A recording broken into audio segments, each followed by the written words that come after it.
తెలుగు రాష్ట్రాల్లో సంచలనం సృష్టిస్తున్న trainee IPS అధికారి ఉదయ్ కృష్ణారెడ్డి కేసు రోజుకో కొత్త మలుపు తిరుగుతోంది. తోటి మహిళా ఆఫీసర్పై లైంగిక దాడి, బెదిరింపుల ఆరోపణలతో అరెస్టైన ఉదయ్ కృష్ణారెడ్డిని పోలీసులు కస్టడీలోకి తీసుకుని విచారిస్తున్నారు. అయితే ఈ ఎంక్వైరీలో పోలీసులు అడుగుతున్న ప్రశ్నలకు ఉదయ్ కృష్ణారెడ్డి ఇస్తున్న సమాధానాలు, తిరిగి వేస్తున్న ఎదురు ప్రశ్నలు, వీటన్నింటినీ చూసి పోలీస్ అధికారులే విస్తుపోతున్నారట. అసలు రెండవ రోజు విచారణలో ఏం జరిగింది? విచారణ అధికారులకు ఉదయ్ ఇచ్చిన షాకింగ్ కౌంటర్లు ఏంటి? ఈ వీడియోలో పూర్తిగా తెలుసుకుందాం.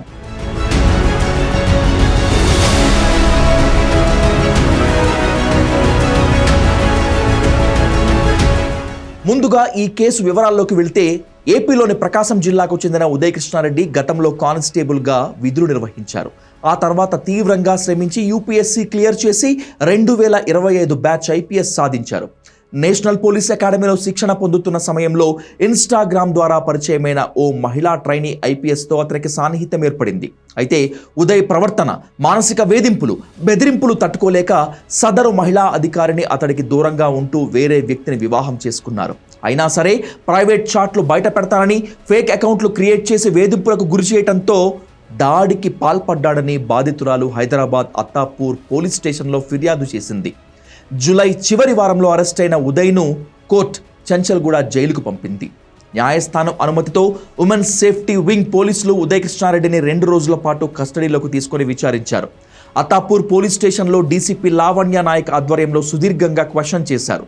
సాధారణంగా నిందితులు పోలీసు విచారణ అంటే భయపడతారు. కానీ ఉదయ్ కృష్ణారెడ్డికి లా, చదువు, police department in and outs పూర్తిగా తెలుసు.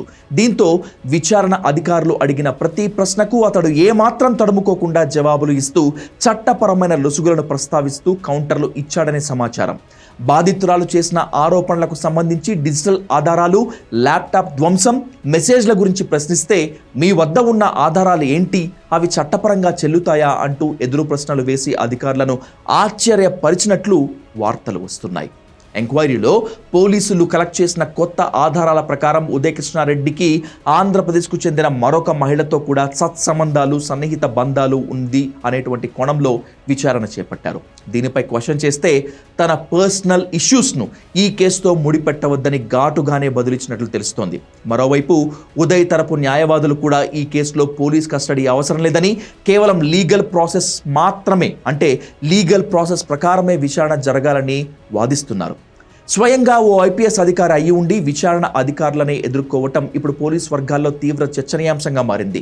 2 రోజుల పోలీస్ కస్టడీ ముగియటంతో పోలీసులు ఉదయ్ కృష్ణారెడ్డిని మళ్లీ కోర్టు ముందు హాజరుపరిచి న్యాయస్థానం ఆదేశాల మేరకు జైలుకు తరలించనున్నారు. విచారణలో లభించిన డిజిటల్ ఎవిడెన్స్, ఫోన్ డేటాను ఫోరెన్సిక్ పంపించారు. మరోవైపు నేషనల్ పోలీస్ అకాడమీ కూడా ఉదయ్ కృష్ణారెడ్డిని సస్పెండ్ చేస్తూ అంతర్గత విచారణను వేగవంతం చేసింది. కఠినమైన భారత న్యాయ సంహిత మరియు ఐటీ యాక్ట్ సెక్షన్ల కింద నమోదు చేయబడిన ఈ కేసు ఉదయ్ కెరియర్ను పూర్తిగా మార్చేసింది.